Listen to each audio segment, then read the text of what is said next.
ESP यानी कि electronic stability program car का एक ऐसा स्टेबिलिटी प्रोग्राम जो कि इंश्योर करता है कि गाड़ी स्टेबल रहे और सेफ रहे ताकि यात्री अपने गंतव्य तक सुरक्षित पहुंच सके। नमस्ते एंड जय हिंद। मैं विनीत शर्मा आज के इस वीडियो में आपके साथ डिस्कस करने वाला हूं ESP और उसकी 14 फंक्शनैलिटीज को। जी हां, 14 प्रकार की एडवांस सेफ्टी फंक्शनैलिटीज जो कि एक ESP को और ज्यादा एफिशिएंट और इफेक्टिव बना देती है। टाटा मोटर्स ने हाल ही में लॉन्च किए गए अपने प्रोडक्ट टाटा हैरियर के साथ अनाउंस कर दिया कि वो इसके अंदर एडवांस्ड ESP दे रहे हैं जो कि 14 एडिशनल फंक्शनैलिटीज के साथ आएगा। आज के इस वीडियो में हम डिस्कस करने वाले हैं इन 14 एडिशनल फंक्शनैलिटीज को, ये क्या है और कैसे काम करती है। इनमें से कुछ तो पुरानी है जो कि हम पहले से जानते हैं और कुछ नए कॉन्सेप्ट्स हैं जो कि पहली बार सुनने को मिलेंगे। तो चलिए करते हैं शुरुआत। Functionality number 1 is electronic stability control. ये अपने नाम से ही अपने काम को भी बताती है कि मैं इलेक्ट्रॉनिक तरीके से गाड़ी की स्टेबिलिटी को कंट्रोल कर रही हूं। ये ऐसा कैसे करती है? जब भी हम गाड़ी चला रहे होते हैं तो हम स्टीयरिंग को एक पर्टिकुलर इनपुट देते हैं, ब्रेक्स को मैनेज करने की कोशिश करते हैं।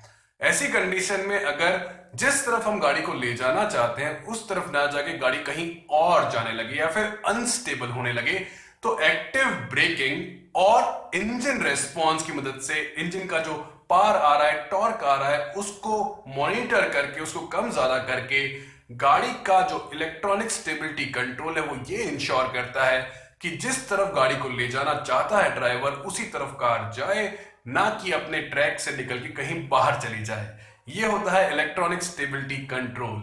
फंक्शनैलिटी नंबर 2 इज अपना पुराना ABS यानी कि एंटी लॉक ब्रेकिंग सिस्टम।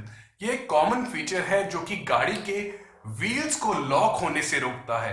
जब भी हम कोई तेज ब्रेकिंग करते हैं तो ऐसी कंडीशन के अंदर गाड़ी के व्हील्स लॉक हो जाते हैं, हम स्टीयरिंग मोड़ते हैं लेकिन गाड़ी एक पर्टिकुलर डायरेक्शन में जाए जाती है, आपका स्टीयरिंग इररिस्पॉन्सिव हो जाता है, मतलब काम नहीं करता और हम कोई ऑब्स्टिकल से स्टीयरिंग मोड़ के अपने आप को बचा नहीं पाते। ABS ये इंश्योर करता है कि हम ब्रेक लगाने के साथ साथ अपनी गाड़ी को मोड़ भी पाएं, ताकि अगर हम वक्त रहते ऑब्स्टिकल से पहले गाड़ी को नहीं रोक पाते तो एटलीस्ट हमारा डायरेक्शन हम चेंज कर लें। ऐसा करने के लिए ABS के अंदर ब्रेक 1 सेकंड में कई बार लगता और छूटता है। हमें यह बहुत क्लियरली पता नहीं चलेगा आपको, लेकिन ब्रेक पेडल पे हल्का सा एहसास इस बात का होगा कि 1 ही सेकंड में कई बार ब्रेक लगा और छूटा, और सीधा सा फायदा ये रहा कि आपका स्टीयरिंग रेस्पॉन्सिव रहा क्योंकि आपके गाड़ी के व्हील्स लॉक नहीं हुए। फीचर नंबर 3 इज EBD यानी कि इलेक्ट्रॉनिक ब्रेक फोर्स डिस्ट्रीब्यूशन। इसका भी नाम से ही काम पता चलता है कि इलेक्ट्रॉनिक तरीके से ब्रेक की ताकत को पहियों पे बांट देना। और ऐसा कैसे कि भाई जरूरत के हिसाब से ब्रेक को जब भी आप लगाएंगे तो गाड़ी के अलग अलग पहियों पे इस प्रकार बढ़ जाएगा कि गाड़ी जल्दी रुक जाए। जनरली ये वजन नाप के किसी भी पहिए पे कितना वेट है या लोड है उसके हिसाब से काम करता है। जिन पहियों पे ज्यादा वेट, जिन पहियों पे ज्यादा लोड, उन पहियों पे ज्यादा ब्रेक लगाता है ताकि गाड़ी जल्दी रुक जाए, जो ओवरऑल ब्रेकिंग डिस्टेंस है वो रिड्यूस हो जाए। फीचर नंबर 4 है CSC यानी कि कॉर्नर स्टेबिलिटी कंट्रोल। कॉर्नर पे कार को स्टेबल रखना। जब भी हम मुड़ रहे होते हैं, मुड़ते समय, कॉर्नरिंग करते समय अगर हमारी स्पीड ज्यादा है और हम ब्रेक को यूज करते हैं तो गाड़ी के स्लिप होने की संभावना बढ़ जाती है। ऐसी कंडीशन के अंदर कॉर्नर स्टेबिलिटी कंट्रोल एक्टिव होता है जो कि आउटर व्हील्स के ऊपर ब्रेक की ताकत को थोड़ा सा बढ़ा देता है, और एंड रिजल्ट ये रहता है कि मुड़ते समय ब्रेकिंग करते हुए हमारी गाड़ी स्लिप होके ऑफ ट्रैक नहीं जाएगी, ट्रैक से बाहर नहीं निकलेगी, तो अगेन हमारी स्टेबिलिटी इंश्योर करता है। Functionality number 5 is of road ABS। अब ये ऑफ रोड ABS क्या है? ABS हमने जान लिया था। ऑफ रोड ABS काम करता है ऑफ रोडिंग के समय या फिर आपके सामने जब लूज ग्रेवल है, मिट्टी है, उबड़ खाबड़ कच्चा रास्ता है।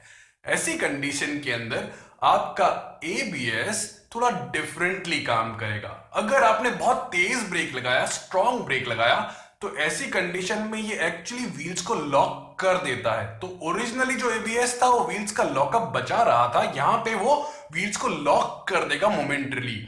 ऐसा करने से आपके जो गाड़ी के पहियों के सामने मिट्टी है वो इकट्ठी हो जाएगी, उसका एक लंप टाइप का बन जाएगा जिसकी मदद से गाड़ी और जल्दी रुक पाएगी।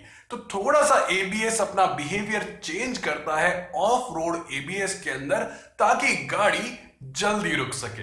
Feature number 6 is electronic traction control, also called as traction control system.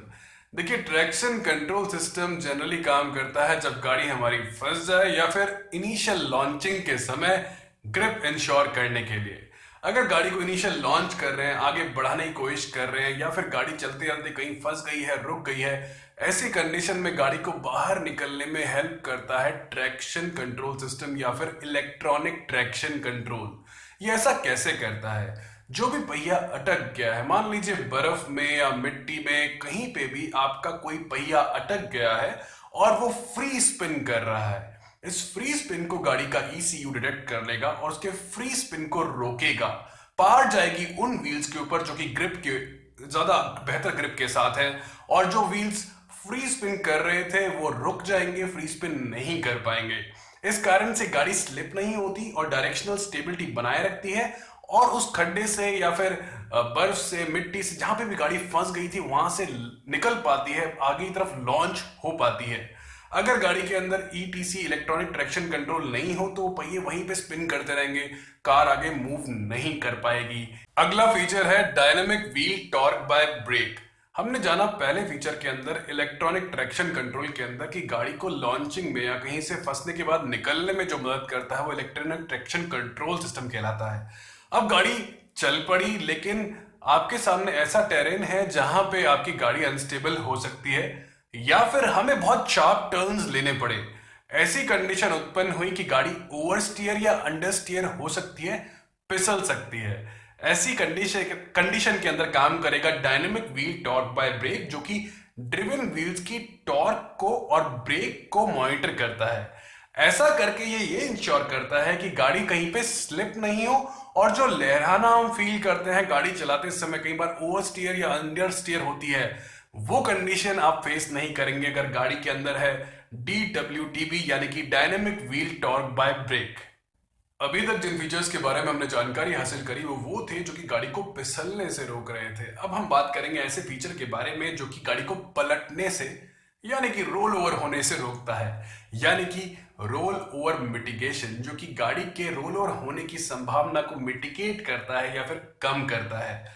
अगर कार चलते समय कभी एक ऐसी स्थिति आई कि गाड़ी पलट सकती है, पहिए ग्रिप लूज करने लगे, ऐसा अक्सर होता है जब हम तेज स्पीड से ड्राइव कर रहे हैं और अनइवन सा ट्रैक हो, ऐसी कंडीशन के अंदर मुड़ते समय, ओवरटेक करते समय हो सकता है कि गाड़ी के पलटने की संभावना बढ़ जाए। इस संभावना को कम करता है रोल ओवर मिटिगेशन, और ये इंश्योर करके करता है कि जिन भी पहियों की ग्रिप लूज हो रही हो उनकी ग्रिप को वापस से लेके आए, उन पे एक्टिव ब्रेकिंग की मदद से उनका स्पीड को कम करे, उनको वापस से ग्राउंड के ग्रिप में लेके आए, ताकि गाड़ी पलटे नहीं, रोल ओवर नहीं हो। आइए बात करते हैं अगली फंक्शनैलिटी के बारे में, जो कि है हिल होल्ड कंट्रोल, यानी कि हिल पे चढ़ते समय गाड़ी को होल्ड करना।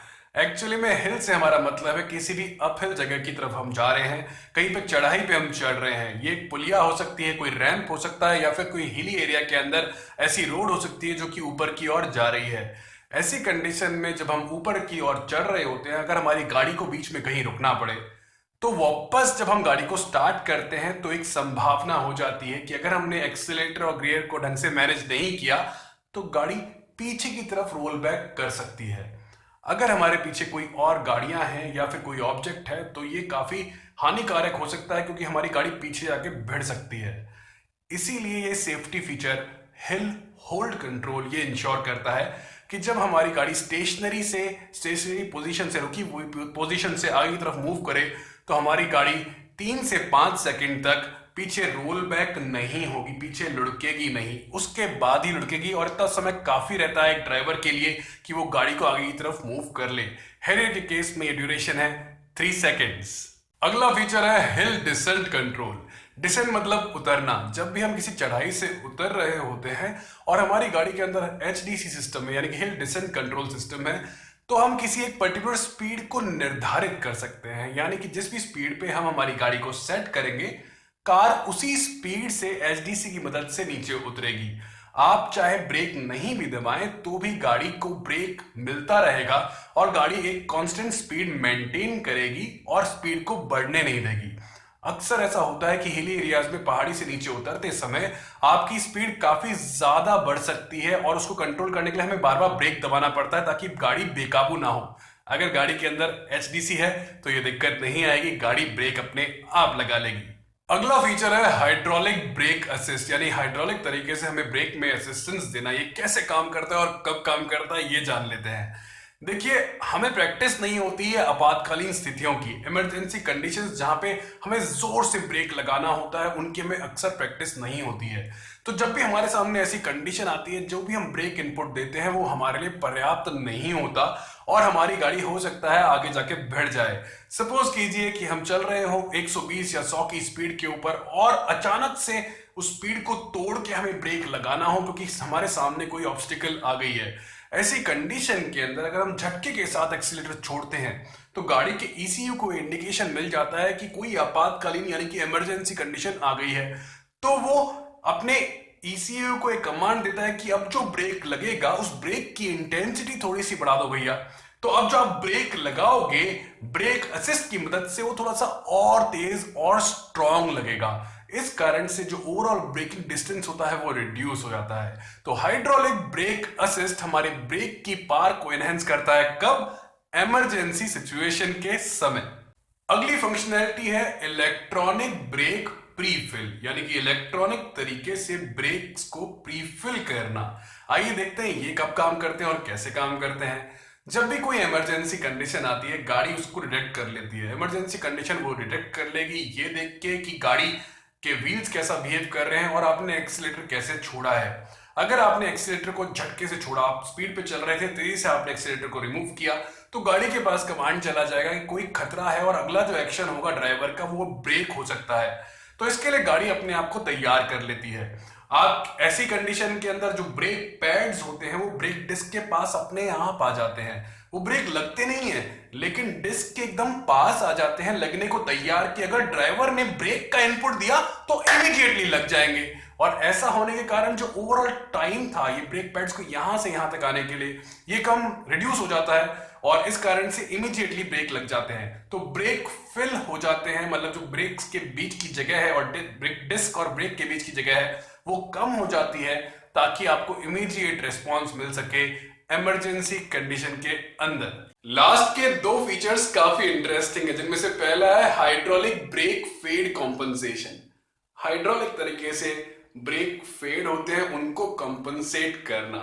देखिए, अक्सर ऐसा होता है कि जब ब्रेक पैड्स का टेम्परेचर बढ़ जाता है, जो ओवरऑल ब्रेकिंग सिस्टम है उसका टेम्परेचर बढ़ जाता है तो ब्रेक की एफिशिएंसी कम हो जाती है।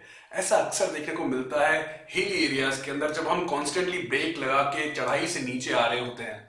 ऐसी कंडीशन के अंदर आपके ब्रेक थोड़ा कम काम करते हैं, उतने स्ट्रॉन्ग रेस्पॉन्स नहीं देते क्योंकि हीट के कारण, बढ़ते टेम्परेचर के कारण वो ब्रेक्स थोड़े कमजोर हो चुके होते हैं, ब्रेक पैड थोड़े लचीले हो जाते हैं। तो इस कारण से उतना अच्छा रिस्पॉन्स नहीं मिल पाता ब्रेकिंग में। ये हाई टेम्परेचर के कारण भी हो सकता है और लगातार ब्रेक्स को यूज करने के कारण भी हो सकता है।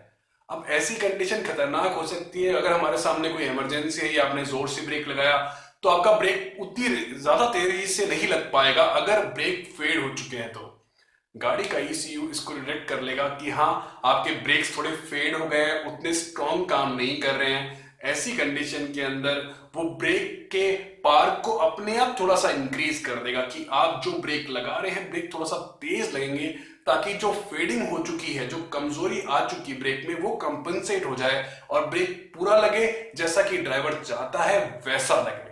लास्ट फीचर है ब्रेक डिस्क वाइपिंग, यानी कि ब्रेक के डिस्क को वाइप करना, पहुंचना। अब ये कैसे काम करता है और कब काम करता है ये जान लेते हैं। मॉइस्चर वाली कंडीशन में या फिर रेनी कंडीशन के अंदर आपके ब्रेक डिस्क के ऊपर वाटर की फिल्म बन सकती है या फिर मॉइस्चर जमा हो सकता है। ऐसी कंडीशन के अंदर जब हम ब्रेक लगाते हैं तो उसकी एफिशिएंसी कम हो जाती है। हम जितनी तेजी से ब्रेक लगाते हैं उतनी तेजी से हमें रिस्पॉन्स नहीं मिल पाता। इसी का सोल्यूशन है ब्रेक डिस्क वाइपिंग, जो कि ये इंश्योर करता है कि जो आपकी ब्रेक की डिस्क है वो चलती गाड़ी में ही ब्रेक पैड्स की मदद से क्लीन होती रहे। जब भी हमें ब्रेक की पूरी जरूरत महसूस होगी, हम ब्रेक दबाएंगे, हमें पूरा रेस्पॉन्स मिलेगा, क्योंकि गाड़ी के अंदर ECU ये डिटेक्ट कर लेता है, ये पता कर लेता है कि गाड़ी के डिस्क के ऊपर मॉइस्चर या पानी की कोई फिल्म तो नहीं आ गई है। अगर ऐसा होता है तो अपने आप गाड़ी के ब्रेक पैड्स ब्रेक डिस्क के करीब आएंगे, ड्राइवर को पता भी नहीं चलेगा, बस वो एकदम इतने पास आ जाएंगे कि वो ऑटोमेटिकली डिस्क को वाइप कर देंगे और वापस दूर हो जाएंगे। ऐसा कई बार होता रहेगा ताकि आपकी गाड़ी सेफली उस फिल्म को, पानी की फिल्म को हटाते रहे डिस्क के ऊपर से, ताकि जब भी ब्रेक चाहिए हो तो आपको पूरा मिल सके और तुरंत मिल सके। This is brake disc wiping, जो कि ECU के सेंसर्स की मदद से टाटा हैरियर में वर्क करता है। तो ये थी ESP की 14 फंक्शनैलिटीज जो बनाती है टाटा हैरियर को extremely stable and super safe. आज के वीडियो में इतना ही। सीखते रहिए, सिखाते रहिए। टेक केयर एंड जय भारत।